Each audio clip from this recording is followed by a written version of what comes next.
მოგესალმებით, რა თქმა უნდა, ყველა ველოდებოდით ამ სიის გამოქვეყნებას, მისი კრიტიკა ბუნებრივია შეიძლება, დაუცილებელიცაა, მაშინ ცუდი არაფერი არაა, დემოკრატია მოითხოვს დებატებს, დემოკრატია მოითხოვს კრიტიკაზე, ეჭქვრის დაყენებას ყველაფერს, ამაში ცუდი არაფერი არაა, მეც მზათა ვარ, რომ ესე იყოს, მიუხედავად ამისა, მე მგონია, რომ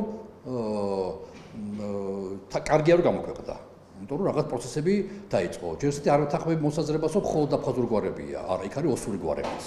პირიქით სია იხსნება ოსური გვარით. ასე რომ ოსურ გვარს გულისხმობ, რომ ცხინვალში მცხოვრები ადამიანები შეიძლება ოსურ გვარების ადამიანები შეიძლება იყოს აფხაზეთში ხდება. თუ იშვიათი მოვლენა, მაგრამ იქაც მაგრამ ანუ ორივე გვარია.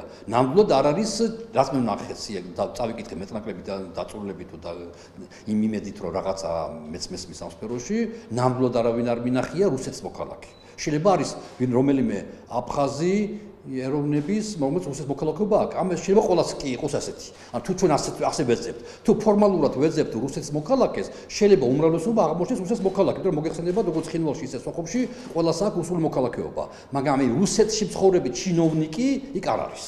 ნამდვილად.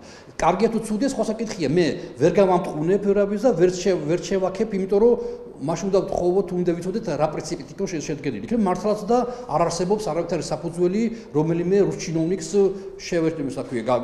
შევედაოთ, არ ვიცი. მაგრამ ნებისმიერ შემთხვევაში ბუნებრივია კეთილია გამოქვეყნებულია, ვინც გამოაქვეყნა, ვინც შეადგინა, ვინც იმუშავა, მათ ალბათ უნდა ახსნან, რატომ სიტყვაზე არ მოხდა სხვები, ვისაც აქვს ოპოზიციას თუ აქვს ამ მიმართულებით რაღაც გარკვეული პრეტენზია. არის თუ არა იქ კუდრები, დაღუპულები. თუ ეს ასეა, ძალიან ცუდი ნიშანი იქნება. ანუ არ ვიცი ნამდვილად, მე პირადად არ მაქვს ინფორმაცია, მაგრამ თუ დადასტურდება, რომ რამოდენიმე თუ კიდეთი ადამიანი იქ უკვე ცოცხალი არ არის, ეს იქნება ძალიან დიდი მინუსი შემდგენელებისა, თუმცა ნამდვილად არ მაქვს ამ წუთში მე აი თქვენგან გავიგე, რომ თურმე შეიძლება იქ იყოს დაღუპულების. ძალიან დიდი შეცდომა იქნება და არაკომპეტენტურობა იქნება გამოვლენილი ხელისუფლების მხრიდან თუ აღმოჩნდება, რომ დაღუპულებიც შეიყვანეს ამ სიაში. ეხლა ესა მთავარი კითხვა ალბათ, მთავარი კითხვა მე მეპარება, რომ ამ ადამიანების უმრავლესობა მოხვდეს უცხოეთში. მithumets როცა ეცოდინებათ, რომ უკვე არიან სიაში და ინტერპოლი ეძებს. ამიტომ რუსეთში მათ არ დააპატიმრებენ, ამაში ორი აზრი არსებობს, ეჭვმეპარება ამაში. ასე რომ ამ ფორმით რომ შეიძლება ეს ადამიანები იქნან დააპატიმრებული და გმერი გადმოცემული საქართველოსთვის, პრაქტიკულად არავითარი მინიმალური შანსებია, მაგრამ ეს არნიშნავს თითქმის არაფერს, იმიტომ რომ ეს არის პრევენციული ჩემი აზრით. აი თავის დროზე ნაციონალურ მოძრაობას, რომლის დროსაც ათობით ადამიანი იღუპებოდა ყოველ წელს და შემდეგ გვარები წარმოადგენენ უამრავი ადამიანი იღუპებოდა ყოველ წელს და არა ის რომ 6 წელს განმავლობაში მხოლოდ დიდი ტრაგედია მიიღო რა თქმა უნდა ქართველებს, სამი ადამიანი არის დაღუპული, ეს არის ოთხოზორია, ბაშარული და ტატუნაშვილი. აი ნაციონალურ მოძრაობას თავის დროზე რომ ამ ტიპის სია შეედგინა, ოთხოზორიას, ბაშარულს და ტატუნაშვილს დღეს ცოცხლები იქნებოდნენ. იმიტომ რომ ეს არის პრევენციული სია. ანუ ყველა მიხვდება რომ მათ აღარ გაუვათ კლუბები, ასეთი უტიფარი, ასეთი ამაზრზენი, ასეთი პოლიტიკურად, რაცა ქვია, დატვირთული კლუბები. ამიტომ ეს რა თქმა უნდა ის რომ დღეს შეიძლება თურმე ამ სიის გაკეთება და ამდენ ხანს არ გაკეთებულა და დღეს ნაციონალურ მოძრაობის ნარჩენები, იგივე ქართული, რაცა ქვია, ევროპული საქართველოს სახით კიდე ტყეპტყელ სიტყვებით ლაპარაკობენ და ესე კი არის უნდა ყოფილიყო. აი თავის დროზე რო ეზრუნათ მათ და ამ ტიპის სია გამოქვეყნებინათ, არც ეს სამი ადამიანი და სხვა ძალიან ბევრი მოგვარებული იქნება სიტუაცია. ამიტომ მე მგონი რომ ამ სიის ძალა არის პრევენციაში, რომ უკვე მომავალში ცხინვალი იქნება თუ სოხუმი იქნება, თუ ვიღაცა გარეწარი ადამიანი ჩაფიქრდება ანგარიში გაუსწოროს ქართველს ნებისმიერი ფორმით. ის 1000-ჯერ დაფიქრდება უკვე რომ რა მომავალი შეიძლება ელოდოს მას. ამიტომ მე აი ამ მიმართულებით ხედავ ამ სიის ძალას, ეფექტურობას და იმედია რომ ამ მიმართულებით ეს იმუშავა. მაგრამ მინუსი რა არის ამ სიის? დაუშვათ და მართლაც რომელიმე მათგანი აღმოჩნდა უცხოეთში და ინტერპოლმა ჩვენი მოთხოვნით ამ სიის შესაბამისად დააპატიმრეს ადამიანები. და თუ არ აღმოჩნდა რომ არსებობს მტკიცებულებები, რომ ადამიანი ნამდვილად არის მკვლელი და ნამდვილად, ანუ მაშინ საქართველოს დაუმტკიცოს. ერთი არის დააპატიმრება, აიყვანენ დააპატიმრებაში, მე რიცხვა პროცესები. მე გამოდიან უკვე ინტერპოლში მით შეიტანა განაცხადი საქართველოს შემთხვევაში და საქართველოს დაუმტკიცოს ინტერპოლს, რომ ნამდვილად ეს ადამიანი ამ საბუთების შესაბამისად ეჭვმიტანილი არის კლუბაში. აი თუ ვერ დაუმტკიცეთ ჩვენ და თუ ისე ისინი გაანთავისუფლეს, აი მაშინ მიიღებს პირველ დარტყმა სერიოზულს ესია. მაშინ აღმოჩნდება, რომ სია არის ხელოვნურად შექმნილი, მხოლოდ პოლიტიკური ანგაჟირებით შექმნილი და თუ ინტერპოლმა დაიწყო ჯერ დაპატიმრება და მერე განთავისუფლება ამ ხალხის, იმიტომ რომ არ ექნება საკმარისი საფუძველი მათი გადმოცემისა საქართველოსათვის, რა თქმა უნდა, აი მაშინ და არა ეხლა, მაშინ ჩვენ ალბათ პირველ შევეჯახებით უხერხულობას რამდენად სწორად იქნა შედგენილი სია დღეს.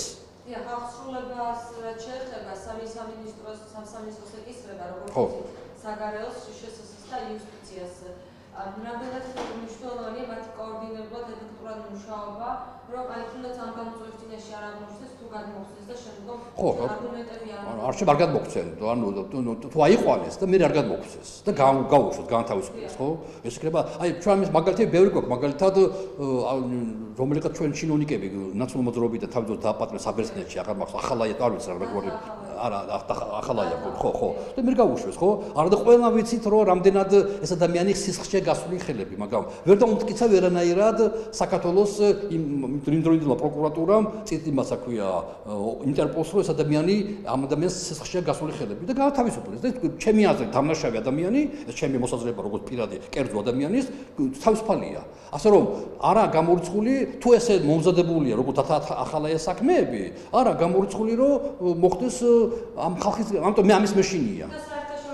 მაშინ ძალიან დარტყმას საქართველოს ძალიან დიდ დარტყმას მიიღებს აქედან გამომდინარე, თქო, ეს არის, ამიტომ მე ვისაც მიაჩნია, რომ მეტი უნდა სია უფრო უნდა იყოს, უფრო ვრცელი და უფრო მეტი ხალხი უნდა იყოს, უნდა ამ ხალხმა წარმოადგინონ ალბათ მეტი მტკიცებულებებზე უნდა იყოს მუშაობა, თორე სია შეიძლება იყოს 60 კაციანის და 100 კაციანის, მაგრამ ისეთი სია არ უნდა იყოს, რომ მე ამას ჩვენ დაგვარტყას და ჩვენს ავტორიტეტს დაარტყას.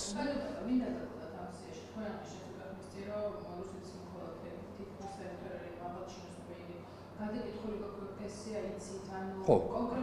არა, მე არ დავდაბ. მე თქვენ კითხავს უპასუხე, რომ თქვენ ისა ხო არა, თქვენ დაიხდეთ ხა ჩემს თვალს და ჩემს თვალს მოდიოდა თქვენი კითხვიდან, რომ თითქოს და სერგი კაპანაძეს უთქვას, იქ არ არიანო რუსებიო, თუ ხო. ხო, ახლა მე გადა რუსი მართლა არ არიან, მაგრამ მე არ ნამკლებია. ანუ თუ არ არიან, ეს არ ნიშნავს, რომ ცუდია თუ კარგია. ეს ნიშნავს, რომ ვინც შეადგინა სია, მან ან შეგნებულად ვიღაცას ხელი დააფარა, ეჭვემპარება ამაში, ან მართლა ვერ იპოვა მტკიცებულებები პირდაპირ, რომ ჩემი ინფორმაციით ორივე მკვლელობა არ იყო, თქვათ ასე, გაზიარებული რუსეთის ხელისუფლებამ, ორივემ აღაშფოთა და იყო სერიოზული გარჩევები როგორც სოხუმში, ისე ცხინვალში, იმიტომ რომ არც ერთმა მკვლელობამ იმიჯი არ გამოუსწორა რუსეთს პირიქით, შეულახა რუსეთს, რომ ტოტალურ შემთხვევაში არჩევნების წინ იყო, მაგრამ 92 შემთხვევაში იქ რუსები დგანან გამყოფხაზე, ხო, საოკუპაციო ხაზზე. ანუ რუსებს წესით ევალებათ წესრიგი დაამყარო. და უცებ ვიღაცა გარეწარი, აფხაზი გამოვარდა და იარაღით მოკლა ქართველი.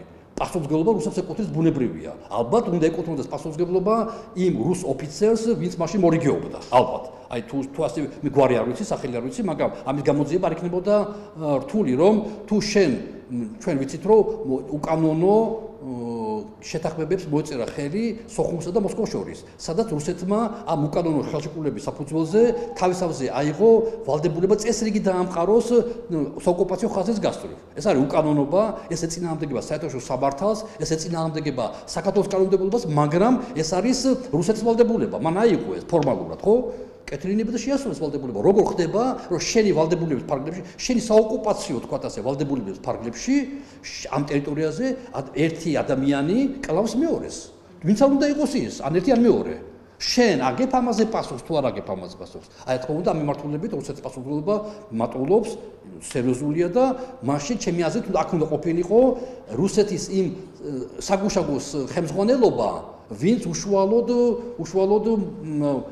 პატრულირებდნენ თუ სამსახურს ახორციელებდნენ ამ საოკუპაციო რეჟიმის რეალიზაციაში 90-ას კლუბის შემთხვევაში. რაც შეეხება ტატულაშვილის კლუბის შემთხვევაში, აქ მე პირდაპირ ვერ ხედავ, იმიტომ რომ აშკარა ტატულაშვილი აყვანილი არის პოლიციის, აქვია, მიერ, ცხინა აქვია ახალგორის თუ არ ვწდები და წამებაშია მოკლული, როგორც ჩანს. წამებითა მოკლული, ეხლა იქ იყვნენ თუ არ იყვნენ რუსები, ამ ხოლმე მარჩელობით ან ვიღაცა უნდა თქვა დადასტურებით რომ მართლა იყვნენ. არ შეიძლება ვიმარჩიელოთ ხოლმე. მაგრამ ფაქტია რომ ვინც ეს ყველაფერი გაწერილია ქვია, რაღაც არსებობს რაღაც გარკვეული პროცედურები, პოლიციური თუ მილიციური თუ რაღაცას და ვინ მორიგეობდა იმ დღეს ამადამ პოლიციურ იმაში გაყოფილებაში, ხო? ანუ რომც არ მონაწილეობდა სკოლობაში, მაგრამ სხვაგან იყოს გასული და მაგრამ რაკი რა თქმა უნდა რაკი ის მორიგეობდა, ანუ იყო იმ 20-ულში ალბათ 20-ულებით მორიგეობენ ხოლმე ყველა უნდა დაიკითხოს ბუნებრივია და ყველას მიმართ უნდა იყოს პასუხისმგებლობა. მე შეიძლება მოეხსას პასუხისმგებლობა დაკითხვის შემდეგ, მაგრამ თავიდან ნებისმიერ ამ ადამიანზე რა თქმა უნდა იყოს წინასწარ უკვე შედგენილი სისხლსამართლის საქმე. რა კი შემორიგეობდი იმ დღეს, ამიტომ ჩვენი თქვათ ასე უფლებადამცველებში და სამართალდამცველების კომპეტენცია არის იმაში გამოიკულიონ ვინ მორიგეობდა ან საგუშაგოზე რუსეთის საგუშაგოზე როცა 82 სკოლა მოხდა ან ახალგორში პოლიციის გაყოფილებაში როცა ტატუნაშვილის სკოლა მოხდა. გადავიდეთ სამთავრობო და სტრუქტურულ ცვლილებებზე, ბატონ პატა, როგორც სიტუაცია მინისტრო და გოყოლება ასევე სახელმწიფო მინისტრის აპარატი რჩება თქვენი ხო, დიახ. მიმართულებასაც დიახ. როგორც შეაფასებდით ამ ცვლილებებს, რამდენად საჭირო იყო და რამდენად ეფექტური იქნება ვთქვათ უფრო მოქნილი მთავრობის ჩამოყალიბებისთვის, ასევე რელიგიების სააგენტო უერთდება თქვენს ყოფილ სამინისტროს. მე მივესალმები ნებისმიერ შემცირებებს, ძალიან კარგია, რაც უფრო ცოტა იქნება ადმინისტრაციული რესურსი მით უფრო კარგია, ადმინისტრაციული აპარატი. ჩვენი პრობლემა არა მარტო ქართული, პოსტსაბჭოთა უფრო და ბიზანტიუს ოჯახი არის ჩვენ ყოველთვის ვიყურები წარსულში. და პოლიტიკოს ყოველთვის უნდა იყურდეს მომავალში. უნდა აწყო იყოს მისთვის არა წარსულის პროექტი, წარსულის ციტირება, არამედ მომავალზე ორიენტაცია. და თუ მომავალში ვიყურებით, საქართველოს სოფლიო მომავალში ძალიან უნიკალური პერსპექტივებია. არის კომპიუტერიზაცია, არის ინტერნეტიზაცია, ანუ მინიმუმზე დავა ჩინოვნიკების აუცილებლობა. იქნება უკვე ნახეთ იუსტიციის სამსახურები როგორ მუშაობს, ერთი ფანჯრის პრინციპები როგორ მუშაობს. ანუ კიდე უფრო შემცირდება ბიუროკრატიის როლი საზოგადოებაში და სახელმწიფოს როლი საერთოდ პიროვნების ცხოვრებაში. სახელმწიფოს როლი გადავა უფრო მეტად უსაფრთხოებაზე წესრიგზე და გამონთავისუფლდება ადამიანი, მაგრამ მე რაც წამოვიდი მინისტრის თანამდებობით, რომ რამდენი უკვე 2 წელი შესრულდება მალე, მე პრაქტიკულად სახელმწიფოზე შეხებაც კი არ მქონია. მოაქვს კონტაქტები უცხოელებთან, თანხა მერიცხება ბარაძე, 24 საათის განმავლობაში არის ბანკომატი, როცა მინდა, ანუ საერთოდ მე არაფერი ბმა არ მაქვს სახელმწიფოსთან და მე ვარ ადამიანი რომელიც სახელმწიფოურობ დაზრუნებ, ხო? და მე ჩემ მაგალითზე აღმოაჩინე რომ თუ საათი არ მჭირდება დრო, რომელიც სახელმწიფო მიდგენს, არა? ლექციაზე არ დავაგვიანო. ან და თვითმფრინავს ვერ დავაგვიანო აეროპორტში, სხვა არანაირი ჯამთელი ვარ, არ მჭირდება ჯანდაცვა ჯერჯერობით, ანუ ისე თქვა რომ უფრო მეტი ადამიანი გამოვა ყოველდღიური მომსახურებიდან სახელმწიფოს მომსახურებით. ამიტომ ამხელა ბიუროკრატიული აპარატი აღარ დაჭირდება სახელმწიფოს. ამიტომ შემცირება ცალსახად კარგია. რამდენად ეფექტური იქნება დღეს ეს უკვე მესმე ხოლმე საკითხია, მეორე საკითხია, ესეც არის გაკეთებული. მე მგონი რა კი ახალგაზრდები მოდიან, იგივე ახალი პრემიერ-მინისტრი, ახალგაზრდა ადამიანია. შეიძლება ზედმეტად ახალგაზრდაც კი თუმცა ეს სხვა თემა, მაგრამ აშკარად ჩანს რომ მომავალზე ფიქრობს. მომავალზე ფიქრობს და რა წარსულზე იმედია, ხო? ანუ არ არის დახუნწული საბჭოთა წარსულით, რაღაც ესეთი კლანური ურთიერთობებით იმედია. მე ასე დავინახავდი პირველ რიგში, თუმცა კრიტიკას მე არასდროს არ უკან არ ვიხევ და დიდი პასუხისმგებლობითაც გავაკრიტიკებ, როგორც კი ჩავთვლი დავინახავ ამის აუცილებლობას. რაც შეეხება რაოდენობა, მე თავის დროზე როცა თავრობაში ვიყავით, ვსჯელობდით კიდევაც ნახევრად ხუმრობით, ნახევრად სიმართლით და მე qof მომოდი რომ საქართველოს მაქსიმუმ 12 სამინისტრო ჭირდება მეთქი. ანუ ჩემი წარმოსახვით 12 სამინისტრო უნდა ყოფილიყო და 11-ზე ჩამოვიდნენ. ანუ ჩემი რეფორმებზე უფრო მეტი თამამი რეფორმა გადაიმო, ძალიან კარგია. მიხარია, ანუ ცალსახად სწორი გაწყვეტილება. როგორც არ უნდა იმუშაოს დღეს ამ სტრუქტურას შეიძლება ცოტა დაამოხუჭოს კიდევაც, ეს მომავალზე გავლენა იქნება. რაც შეეხება სახელმწიფო მინისტრის აპარატს, ეს თქო დროებითია თავისი ბუნებით, თვითონ კომპეტენციაზე მომუშავია და ადრე თუ გვიან, როცა კომპეტენციები ამოიწურდა ღმერთს მაგას ადრე, მაგრამ ჯერჯერობით არ ჩანს ეს ვადა, ამიტომ ბუნებრივი ამ ტიპის სამსახური უნდა არსებობდეს ეს სახელმწიფო მინისტრის აპარატი იქნება სხვა პოლიტიკა, მაგრამ ძლიერდება, ეს კარგია და მადლობა ღმერთს გაკეთდა ის, რასაც ჩემი იდეა იყო და მიხარია რომ ეს გაკეთდა და ჩემთვის ვერ გაკეთდა. თავის დროზე ალბათ იცით რომ ჩემი ინიციატივით მოხდა რელიგიური სააგენტოს შექმნა. და ეს იყო იძულებითი ნაბიჯი. ეს ჩემი იდეა იყო, ჩემთან ყოფილიყო ესა. და მაშინ სუსმა ეს არ დაუშვა, ეს ძალიან ქვია, არ მესიამოვნა თავისთავად, რაღაც პიროვნული უნდობლობის მომენტი იყო თუ რაში იყო საქმე, მაგრამ ფაქტია რომ მათ იყო ორი ვარიანტი, ან უნდა ყოფილიყო ჩემ სამინისტროში და რა კი არ გამოდიოდა, მაშინ ჩემთვის თავარი იყო რომ ყოფილიყო საჯარო და მანამდე გახსოვთ იყო მთელი ამბები იყო სამთა წყაროში და სხვაგან იყო რელიგიური დაძაბულობები და არ იყო სტრუქტურა პოლიტიკური, რომელიც ამაზე პასუხს აგებდა. და ამიტომ მე ვიყავი ჩართული ამ პროცესებში და კრედიტი უწება შეიძლება. ხო და არა, სრულებით გადახვიდო, შეიძლება ისეთი კმედიტი არა, როგორც მეც ველოდებოდა თქვენ კითხვა აბსოლუტურად არის ლეგიტიმური, მაგრამ რა კი შეიქმნა სტრუქტურა, პასუხისგებლობა შეიქმნა. ამიტომ მე მიხარია რომ აღარ იცი რა უკრა ამ სტრუქტურას. არსებობს. ანუ არსებობს სტრუქტურა, რომელსაც პასუხი მოეთხოვება და თუ პასუხი არ აქვს, ეს უკვე არ არის კარგი ნიშანი, მაგრამ ეს ნიშანი იმისა, რომ სახელმწიფო ვალდებულია ეძებოს გამოსავალი. ამიტომ მე მიმაჩნია, რომ უფრო ეფექტური უნდა ყოფილიყო, ჩემს შემთხვევაში უფრო ეფექტური იქნებოდა, მაგრამ მაშინ ხედავდი, რომ სუსმა მაინც დაუშვა, რომ მე ლიბერალური აზროვნების ადამიანი ვარ და უფრო თავისუფლებას, ანუ ადამიანის უფლებებზე მომართული, ჩემთვის მრავალფეროვნება რელიგიური და ეთნიკური არის სახელმწიფოს სიმდიდრე. და ჩვენი სიმდიდრეა. ბევრი მუსლიმი, ბევრი ქრისტიანი, ბევრი სხვა რელიგიის წარმომადგენელი, ბევრი ქართველი, სომეხი, ეს კარგი სიმდიდრეა სახელმწიფოსი. მაგრამ ბევრი შეიძლება სხვანაირად ფიქრობდეს. ამიტომ ბევრისთვის ზოგიერთი რელიგიური ორგანიზაცია შეიძლება იყოს საფრთხის მატარებელი. ამიტომ არ გადმოვცეს მე. ჩემთან არა, მაშინ მე ვერ დავმალავ თქვი, მაშინ რაღაც გავლენები მქონდა, მაშინ ბიზნესმენი პრემიერ-მინისტრი იყო და გავლენიანი ფიგურა იყო და მხარდამჭერი მქონდა და მაშინ შევქვა ცალკე, ყველა მიცოდეს, ვინ აგებს პასუხს თუ რამე ხდება რეალურად, მე უკვე აღარ შემიძლია. მაგრამ აქ მანდატი პორტფელში არ ამაქვს მე და დავდივარ სამთაწყაროში იმაში და ვაგვარებ კონფლიქტებს. და ამ დროს ვინმეს ეკითხა, რა უფლებით დადიხარ? ამ მქონდა მის უფლება, იმიტომ არსად არ მეწერა მის ვალდებულება, მაგრამ პრემიერ-მინისტრის მავალებით ეს უფლება მქონდა, როგორც დავალებით დავდიოდი. მაგრამ მეტი არა, ამიტომ უნდა გაიწეროს სადღაც რომ არ უშიშროებაშია ეს თემა. უშიშროების საქმე არ არის პოლიტიკა. უშიშროების საქმე არის გაახდეს პოლიტიკის ინსტრუმენტი. პოლიტიკოსის ხელში უნდა იყოს უშიშროება. სამწუხაროდ დღემდე საქართველოში გრძელდება მერაბიშვილის პოლიტიკა. იმედია დღეს არ გრძელდება, მაგრამ ჩემთვის კიდე ესე იყო. მაინც პირველი როცა მივიღეთ ეს, როცა შეიცვალა ხელისუფლება ქართულოსნობა მოვიდა, მაშინ ჯერ კიდე მერაბიშვილის დატოვებული უშიშროების სტანდარტები იყო. და მათთვის ისინი მაინც მართავდნენ პოლიტიკას. ეს ჩვენი პრობლემაა დღეს. მიმართავს ქვეყანას, როცა ვკითხულობთ კითხვას, არა? მე მგონი რომ არა ივანიშვილი არ უშიშროება მართავს ქვეყანას. და თავისთავად არანორმალური მოვლენა. მაგრამ აი ეს ნიშანი, რომ დღეს რელიგიურ სააგენტოს აბრუნებენ იმ სამინისტროში, სადაც ყოფილიყო თავიდანვე, რითაც გათვლილიყო. მე მაქვს ორი ცნობა. ერთი პლუს დადებითი, მეორე უარყოფითი.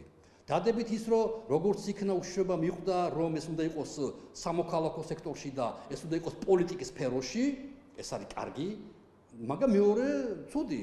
ესე იგი, უშიშროება იმდენ დაკონტროლებს სიტუაციას, რომ მნიშვნელობა არ აქვს, სად იქნება ფორმალურად ეს. ამიტომ აქედან გამომდინარე, ამ თქვენს კითხვაზე ზუსტი პასუხი მეცოდინება 3 თვის შემდეგ. ანუ ნახავთ ხო, ვინ იქნება როგორც ვინ იქნება აი ამ სტრუქტურის ხელმძღვანელი სამინისტროში. თუ უშიშროების კაცი იქნება ის როგორც დღეს არის. არა, ესე იგი არსებდა არაფერი შესულა. თორე ჩემ შემთხვევაში გამორიცხული იქნებოდა. კარგად იცოდი, მე პრინციპული ადამიანი ვიყავი, მე მქონდა ჩემი პრინციპები და მე ამ პრინციპებს ვიყავი, ღირებულებას ვიყავი და იმიტომაც ვიყავი ღირებულებითი პარტიაში, ხო, რესპუბლიკური პარტია ღირებულებითი პარტია იყო. ამიტომ შესაბამისად ამას ჩემთვის მქონდა არსებითი მნიშვნელობა. ან ვაკეთებ ისე, როგორც შევთანხმდებით, ან მე ამაში მარმონაწილეობ. და მაშინ უნდა აგოს პასუხი ვიღაცა სხვამ. და ეხლა დაიწყო პროცესები, სადაც მე მივესალმები, ნებისმიერ შემთხვევაში უკვე პოლიტიკოსი აგებს პასუხს რელიგიურ საკითხებზე. მინისტრი, სახელმწიფო მინისტრი, ვინც არ უნდა იყოს. ის უკვე თქვენ ჟურნალისტები ყველა მას ხვდით პასუხს. რა ხდება? რატო დაძაბულობა იქ, რატო დაძაბულობა აქ, რა პრობლემებია რელიგიურ თემში, ქვეყანაში. უკვე პოლიტიკოსი იქნება ვალდებული გიპასუხოთ თქვენ ამაზე და არა უშიშროება. და არა რაღაცა განყოფილება, რაღაცა სააგენტო, რომელიც არ არის პოლიტიკური სტრუქტურა იყო, მოგეხსენებათ, ხო? ზუსტად ამას თქვენს მე შეიქ. არა, ჩემთვის შეიქ, მე ვიყავ კომისიის ხელმძღვანელი, მე შევქმნი ესა. ანუ უშუალოდ ჩემი მიცადინებით მოხდა ამ შექმნა. არსებობს რომ მოინდომოთ, რომ გამოითხოვოთ კანცელარიდან არსებობს ამ კომისიის ხედავ 31 დეკემბერს მახსოვს ვისხედით და უშუალოდ ხო არა, როცა წამოვიწყეს თემა, როცა წამოვიდა გახსოვთ რამოდენიმე 3-4 სერიოზული დაძაბულობა იყო ქრისტიანებსა და მუსლიმებს შორის, როცა ჩვენ მოვიწყეთ ცვლილებაში. და ამიტომ მე ბიზნეს უთხარი ვარ იშულს რომ ეს არ გამოვა ესე ჩვენ მეხანძრები არა ვართ ასე ვაქროთ ხანძრები ჩვენ პრევენცია პოლიტიკა უნდა გქონდეს და მართლა გამოუცხადეთ გაქრა გახსოვთ ერთი წელი იყო ძალიან მძიმე დაძაბულობები სხვა სოფლებში გურიაში იყო კახეთში იყო იმაში იყო ჯავახეთში იყო მე გაქრა ხო მეჩეთის ის იყო რა ქვია დემონტაჟი ხო მე ვიყავ ჩართული არ შეიძლება გახსოვთ არ გახსოვთ და მე თქვი ეს არ გამოვა უნდა იყოს სახელმწიფო სტრუქტურა რომელიც პასუხისმგებელია საზოგადოების წინაშე და კომისია შევქმნით და მე ხო წონოდი ერთ კვირაში არ მიყვარს დიდხანს გაჯანჯლება სიტუაცია 31 დეკემბერს მახსოვს მთელი საქართველოს ზეიმობდა ახალ წელს 14 წელს და ჩვენ ის კომისია გვისყიდით ჩემთან კაბინეტში და ვუშაობდით რომ დაგვესრულებინა ეს და მივიღეთ გაწყვეტილება მაგრამ იყო წინამდებობა მქონდა სუსიდან მე არავის არ ვაშავებ და რომ მე კარგი ვარ ცუდები არიან სხვა პოლიტიკაა შეეჯახა სხვა პოლიტიკები ჩემი არ გავიდა გავიდა სხვისი ეხლა გავიდა ჩემი სამიხარია რომ ეხლა მაინც იმედია ის გავიდა რაც ჩაფიქრებული მქონდა თუმცა ამაზე ზუსტი პასუხი გაწოდინება მოტივი რა ქონდა ძირითადად ვისა ну ამაზე არ მინდა ასე საჯარო ლაპარაკი ჯერ კიდევ ნახოთ ხო ხო ამიტომ მათ მიაშა თუ მანდ არის ბევრი მაგათ ზეკის საფრთხის მოცულები ამიტომ ჩვენ ბევრი იდეები ქონდა მაგრამ მე მიმაჩნია რომ უნდა აუცილებლად აშენებულიყო ბათუმში დამატებითი ან მეჩეთი ან გაფართოებული იყო იმიტომ რომ ძალიან უჭირთ მუსლიმებს იქ ბათუმში და ეს არის უკმაყოფილების გზნობა მე მიმაჩნია რომ აუცილებლად თბილისში უნდა აშენდეს რაღაცა მედრესე სასულიერო მუსლიმური სასწავლებელი რომ ჩვენმა მუსლიმმა ლიდერებმა ისწავლონ არა უცხოეთში უცხოურ ენაზე არამედ საქართველოში ქართულ ენაზე და შევქმნა ჩვენი ისლამური საგანმანათლებლო ცენტრი. იმიტომ რომ მოსახლეობის 1/3 თუ არა მეტი არის მუსლიმი 1/4 თუ არა მეტი 1/4 უფრო მეტად არის ის რა ქვია მუსლიმი და ჩვენ და როგორც ჩვენ დაგვაქვს სასწავლებლების ქრისტიანული მე მე ადვოკატების ისა გამოშვება ვარ ასე უნდა ყავდეს მუსლიმებიც და ჩვენი მოქალაქეები უნდა იყვნენ ქართულად უნდა სწავლა უნდა ვიცოდეთ რა სასწავლიან საქართველოს უნდა ამტკიცებდეს ამ სასწავლო გეგმას და ასე შემდეგ ამაში უცხოეთში სწავლა ცუდი არაა ჩვენ სწავლობთ ყველა უცხოეთში მაგრამ საქართველოს უნდა უქმნიდეს ამიტომ ამ საფრთხეების მოგვარება შეიძლება სხვა ფორმით და არა ამა თუ იმ უწყების კონტროლით ამიტომ პოლიტიკა უნდა მართავდეს ამ საქმეებს და პოლიტიკა უნდა იყოს გამჭვირვალე, საჯარო და ყველამ უნდა იცოდეს საკეთდება ამ მიმართულებით. მადლობა ღმერთს, აქამდე მივედით ახლა და მე იმედი აქამდე მივედით და ამას ნახავთ სულ რაღაც რამოდენიმე თვეში. მადლობა. ერთი წამი ვიღავთ რამოდენიმე წელს გადავიდა პისტოლი გავუსვით და კიდევ განათლების და კულტურის სამინისტროების შეწყობაზეა. ეს ნორმალურია, ისევ ხო ანუ მართლობა შეცდება მითო კარგია. ჯერ ისრაელი ხალხსამოსაკრეების სახელმწიფო არ არის ამ მიმართულებით. ხო, კულტურაც და ისრაელის კულტურა და ხო, ისრაელში განათლებაც, კულტურაც, სპორტიც, ყველაფერი არის ერთად. ერთად არის. ასე რომ თავისად ამაში ცუდი არაფერი კი არა, ძალიან კარგია. ეს არის თან ერთი ტიპური ის კი არა და ეკონომიკის სამინისტრო მე მიმაჩნია რომ საერთოდ როცა გვაქვს ეკონომიკის სამინისტრო და ინფრასტრუქტურაც უცნაურია, უნდა იყოს ერთად. არათარ საშინელება ამაში არა.